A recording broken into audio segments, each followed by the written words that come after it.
नमस्कार दोस्तों, एक बार फिर मैं आप लोगों के बीच में उपस्थित हूँ नए टॉपिक्स के साथ। और टॉपिक्स है दिशा और दूरी। दिशा और दूरी हम इसको जानने के लिए सर्वप्रथम हमको दिशा का ज्ञान होना अति आवश्यक है। और क्यों, और ये चैप्टर पढ़ना क्यों जरूरी है? क्योंकि इस चैप्टर से कोई भी एग्जाम हो, कोई किसी भी लेवल का एग्जाम हो, सारे लेवल के एग्जाम में इससे प्रश्न पूछे जाते हैं।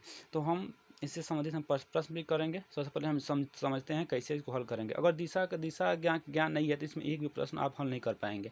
तो जैसे आप जानते हो, जो सूर्य निकलता है उसको पूर्व साइड कहते हैं, जैसे ढलता है उसको पश्चिम साइड कहते हैं। ये नॉर्मली सब कोई जानता है। तो लेकिन कॉपी में कुछ अलग होता है। कॉपी में या किताब में जो ऊपरी या नक्शा में जो भी हम पढ़ते हैं, तो मान लीजिए आप इंडिया मैप में जो ऊपरी भाग होता है उस साइड कहते हैं, नीचे वाला भाग को साउथ साइड कहते हैं। और जो दाहिने साइड भाग होता है, यानी पश्चिम बंगाल जिधर होता है, उसको हम कहते हैं, और उसको हम वेस्ट साइड कहते हैं। और जो इधर जो महाराष्ट्र गुजरात है, उसको वेस्ट साइड कहते हैं। तो ये हमारा हो गया उत्तर, दक्षिण, पूर्व, पश्चिम। इसको जानने के लिए सर्वप्रथम आप अपने आप को ही मान लीजिए। जैसे आप खड़े हैं तो आपका सर क्या हो गया? उत्तर साइड हो गया। आपका पैर क्या होता है? दक्षिण साइड हो गया। आपका दाहिना हाथ हो गया पूरब साइड हो गया। और आपका जो बायां हाथ है वो हमारा आपका पश्चिम साइड हो गया।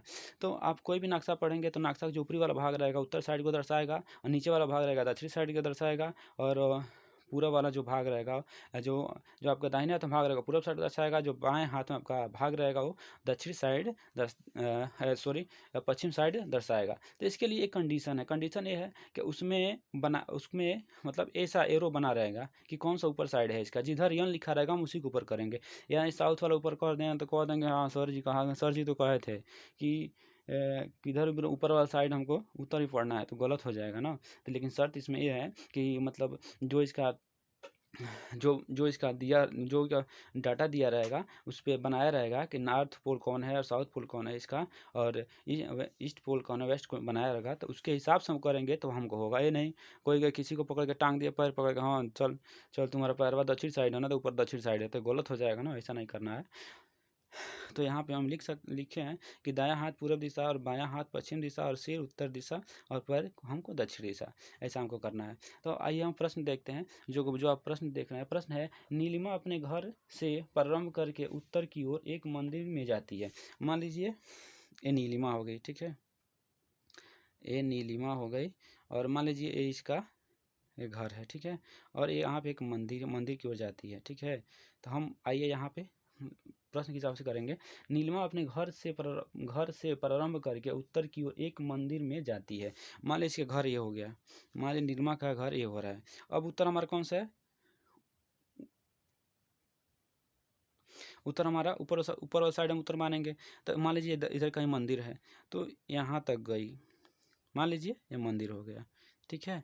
अब ये यहाँ पे पहुँच गई, तो कह रहा है मंदिर तक जाती है। अब उसके बाद वह बाएं मुड़कर सीधे बराबर दूरी पे जाती है, दूरी पर चलती है। तो हमको एक पता है, आप जिधर चलेंगे उसके राइट साइड आपका, आप जिधर सर करके चलेंगे, मुंह करके चलेंगे। मान लीजिए उत्तर की तरफ जा रहे हैं तो उत्तर की तरफ मुंह होगा ना, आपका सर वहाँ होगा, आपका मुख होगा, नाक उत्तर की तरफ, नाक मान लीजिए आपका उत्तर की तरफ होगा।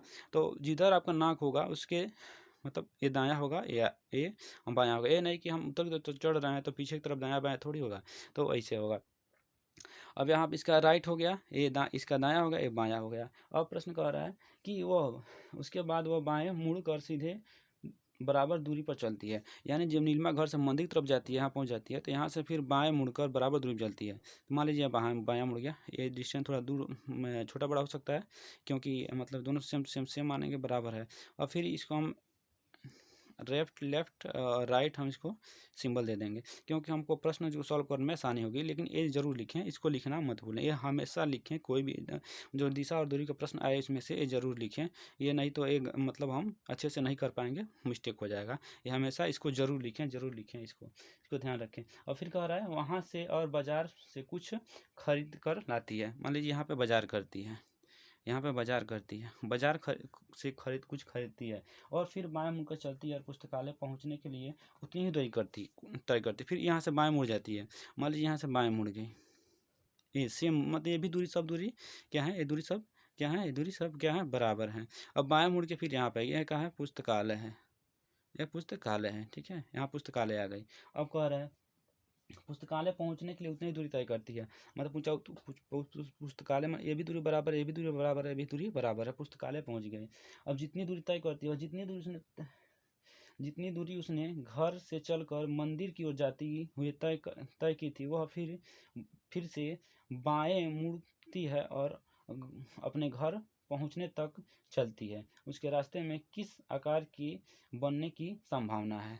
तो ये प्रश्न पूछ रहा है कि मान लीजिए यहाँ से यहाँ गए, तो फिर हम इसका जब ऐसे मुड़ेगी तो हमारा देखिए जो आर साइड है ना, यहाँ पे हमारा जो दाहिना साइड है हमेशा बाहर बाहर ही रहेगा।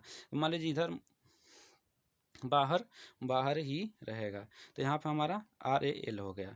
अब प्रश्न पूछ रहा है कि मान लीजिए प्रश्न का निचोड़ क्या है, ये मतलब ये चल रही है, तो इसका मतलब कैसा आकार बना, किस आकार में चल रही है। त्रिभुजाकार चल रही है, मान लीजिए कोई यहाँ से गया यहाँ से गया यहाँ पहुँच गया, तो कैसे चल रहा है, त्रिभुजाकार चल रहा है कि आयताकार चल रहा है कि वर्गाकार चल रहा है। ठीक है, तो अब यहाँ से उतनी ही दूरी, प्रश्न पूछ रहा है इतनी ही दूरी उसके रास्ते में किस आकार के, प्रश्न पूछ रहा है उसके रास्ते में किस आकार के बनने की संभावना है, उसके रास्ते में क्या किस आकार बनने की संभावना है। ठीक है, तो मान लीजिए यहाँ से यहाँ पे आने के लिए फिर बाएं मुड़ जाती है, तो मान लीजिए यहाँ पे घर आ गए, ये इसका घर है, घर आ गए।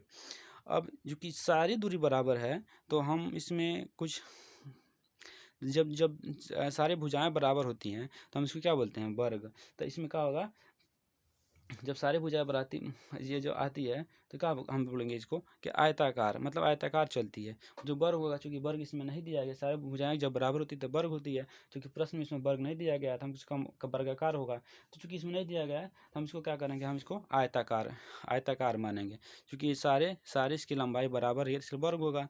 तो लेकिन हम प्रश्न में चूंकि वर्ग नहीं दिया गया है तो इसलिए हमको आयताकार होगा। ठीक है, आयत, इसमें आयत दिया गया है, क्योंकि आयत वर्ग में मतलब ऐसे ही आयत बनता है, मतलब ये इसकी लंबाई थोड़ी, चाहे कोई भी दोनों की लंबाई अलग होती है, क्योंकि इसमें वर्ग नहीं दिया गया इसलिए हम आयत करेंगे। और आशा करता हूँ कि आपको समझ में आया होगा। अगर नहीं समझ में आया, कोई भी डाउट हो कमेंट ज़रूर करें, और हमारा सेकंड पार्ट ज़रूर देखें। धन्यवाद।